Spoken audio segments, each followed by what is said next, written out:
الفصل ده بيتكلم عن حاجة كلنا بنحتاجها، والفصل ده مهم جدا، وهو الفصل الثاني من شرح كتاب كيف تؤثر على الآخرين وتكتسب الأصدقاء للمؤلف ديل كارنيجي. ولو قدرت فعلا تطبق الكلام اللي هنقوله النهاردة في حياتك، أوعدك هتحس باختلاف رهيب جدا في طريقة التعامل مع الناس، وهتخليهم فعلا يحبوك ويحبوا الكلام والتعامل معاك على طول، وهتقدر تكسب أي شخص وتخليه في صفك. جهز بقى قهوتك التمام أو مشروبك المفضل، عشان حلقة النهاردة جميلة جدا، ولازم تكون مركز معايا جدا جدا، ويلا نتعلم.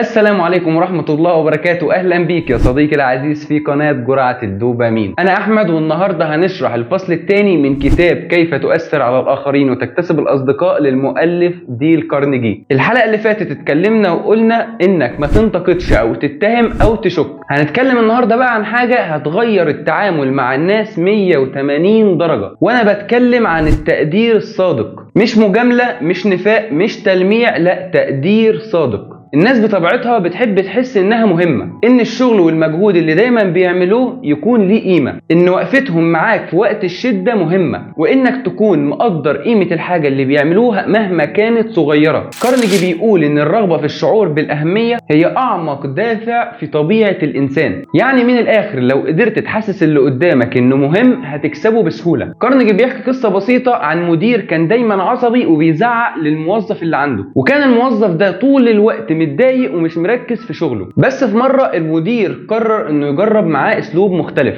شاف في مرة الموظف ده بيشتغل شغل كويس جدا، فراح وقال له انا فخور بيك جدا، الشغل اللي انت عملته ممتاز ومحدش يقدر يعمله غيرك. النتيجة ان الموظف فعلا ابتدى انه يشتغل بحماس اكتر، وبقى اكتر التزام من الاول، مش عشان خايف، لا، علشان حس ان في حد مقدره. وهو ده الفرق. التقدير دايما بيخلي الناس تدي افضل حاجة عندهم من غير ضغط ولا تهديد. خليني احكي لكم قصه واقعيه عشان تشرح الموضوع بشكل بسيط اكتر. في شخص شغال في مطعم اسمه محمود. كل يوم محمود بيشتغل فوق طاقته، وما كانش في حد بيقول له حتى كلمه شكرا. واظن ان كلنا بنعاني من نفس المشكله في حياتنا، لحد ما جه مدير جديد وشاف شغل محمود في اول اسبوع. قال له انا لاحظت شغلك وانت فعلا عنصر مهم هنا، ووجودك بيصنع فرق كبير. من بعدها محمود بقى شغله احسن من الاول، كمان بقى بيشتغل بحب اكتر. حتى ايام الاجازه اللي كان بيستناها علشان يرتاح كان بيجي هو مبسوط لو حد اعتذر فجأة، مش عشان المرتب زاد ولا عشان خد مكافأة، لا، علشان حس ان ليه قيمة. وده نفس اللي كارنيجي بيقوله بالظبط. الناس بتتغير دايما للأحسن لما تحس انك شايفها ومقدرها. في احتياج موجود عند كل الناس تقريبا، بيحرك دايما تصرفاتهم ويخليهم يزعلوا او يفرحوا، يشتغلوا او يستقيلوا، يحبوا او يكرهوا. والاحتياج ده هو الرغبة في الشعور بالأهمية. والرغبة دي مش بس قوية، دي ممكن كمان توصل لدرجة ان الناس تضحي بحياتها علشان بس تحس انها مهمة. جون ديلينجر واحد من اشهر المجرمين في امريكا. ايه السبب اللي خلى جون بقى مجرم؟ مش علشان الفقر ولا علشان اتولد وسط مجرمين، لا، لكن لانه عايز يكون حد مهم، علشان تظهر صورته في الجرايد وسط الممثلين والناس المشهورة، او علشان يطلع في التلفزيون والناس تشوفه. اهم حاجة عنده انه يحس ان حد مهم وان الناس شايفاه، حتى لو كانت اهميته جاية من كونه خارج عن القانون. واحيانا بيتمارض بعض الافراد علشان يكسبوا تعاطف اللي حواليهم ويحققوا شعورهم بالاهميه. ماري روبرت كاتبه امريكيه من مواليد 1876 وتوفت سنه 1958 بسبب سكته قلبيه. كتبت ماري قصه حقيقيه عن سيده شابه كانت ذكيه ونشيطه، وبقت عاجزه عن انها تحقق الشعور بالاهميه وتلفت انتباه الناس اللي حواليها، وما لقيتش حاجه قدامها غير انها تواجه نفسها، وما لقيتش قدامها غير سنين من الوحده، واضطرت انها تفضل في سريرها تدعي المرض علشان بس الناس اللي حواليها يجوا ويشوفوها وتحقق شعورها بالأهمية. وفشلت وفضلت تدعي المرض لمدة 10 سنين، وفضلت والدتها الكبيرة في السن ترعاها طول كل السنين دي، وتطلع وتنزل من الدور الثالث دايما بالأكل والعلاج. بعد كده جه اليوم اللي تعبت فيه من خدمتها، فرقدت في فراشها لحد ما ماتت. وفضلت السيدة حزينة على والدتها فترة كبيرة جدا. بعد كده عاشت حياتها عادي جدا. يعني الناس ممكن يعملوا حاجات غريبة غريبة جدا لمجرد بس علشان يحسوا انهم مهمين، انهم متشافين وانهم موجودين، يحسوا دايما انه ليهم قيمة عند الناس اللي حواليهم. والسؤال هنا ازاي نستخدم الفكرة دي في حياتنا؟ ببساطة شديدة خلي كل اللي حواليك يحسوا انهم مهمين. خد بالك دايما من الكلام اللي بيقولوه، اسمع كويس، امدح حاجة كويسة عملوها، شجعهم وخليهم يحسوا انهم مهمين. فاكر اخر مرة حد قالك انا مقدر تعبك وحاسس بالمجهود اللي انت فعلا بتعمله؟ قد ايه الكلمة دي فرقت معاك وقتها؟ نفس التأثير ممكن تعمله مع غيرك، وهو ده بالظبط التقدير. في بعض الخبراء قالوا ان الشخص اللي بيصاب بالجنون بيلاقوا في ارض الاحلام وهو عالم الجنون الشعور بالاهمية اللي منعوه عنه في الواقع القاسي. في الولايات المتحدة عدد المرضى النفسيين اكبر بكتير من عدد المرضى المصابين بباقي الامراض التانية. ايه هو سبب الجنون اصلا؟ في الحقيقة مفيش اجابة عن السؤال العميق ده لحد النهاردة، لكن في بعض الامراض اكتشفوها العلماء بتشتغل على تفكيك وتحطيم خلايا المخ، وده بيسبب عنه الجنون. والمشكلة هنا ان 50% من اللي بيصابوا بالجنون غالبا ما بيكونش عندهم اي عيب عضوي في خلايا المخ. في تحليلات اتعملت بعد وفاة شخص كان مصاب بالجنون، وفي دراسات اتعملت على خلايا المخ تحت ميكروسكوبات عالية الدقة، وظهر بشكل واضح جدا ان الانسجة سليمة وصحيحة 100% زي الانسجة اللي موجودة في مخي ومخك. فلو كان لبعض الناس تعطش للشعور بالاهمية، وده بيخليهم يوصلوا للجنون علشان اشباع تعطشهم، عايزك بقى تتخيل المعجزة اللي ممكن نحققها انا وانت من خلال التقدير الامين. وهنا لازم نفرق بين حاجتين مهمين جدا، التقدير الحقيقي او التملق والنفاق. التقدير اللي بيكون نابع من القلب ومبني على ملاحظة حقيقية، زي مثلا انك تقول للي قدامك انا لاحظت انك بتتعب فعلا على التفاصيل وده باين في شغلك. اما التملق والنفاق فهو مبني على هدف خفي، وده ممكن يتكشف بسرعة. مثلا تقول للي قدامك ده انت شغلك جامد قوي وانت اصلا ما شفت الشغل ولا حاجة، كل الحكاية انك عايز مصلحة. او تتصل بحد وتقول له في الاول كلام حلو وملوش لازمة علشان توصل للي انت عايزه. مثال بسيط، اتنين شغالين في نفس الفريق في الشركة، خلينا نسميهم مثلا كريم وسامي. كريم كان شخص صريح جدا وبيعرف يقدر الناس، ولما بيمدح حد بيكون فعلا صادق وكلامه دايما بيكون من قلبه. لكن سامي كان بيحب يمدح وخلاص.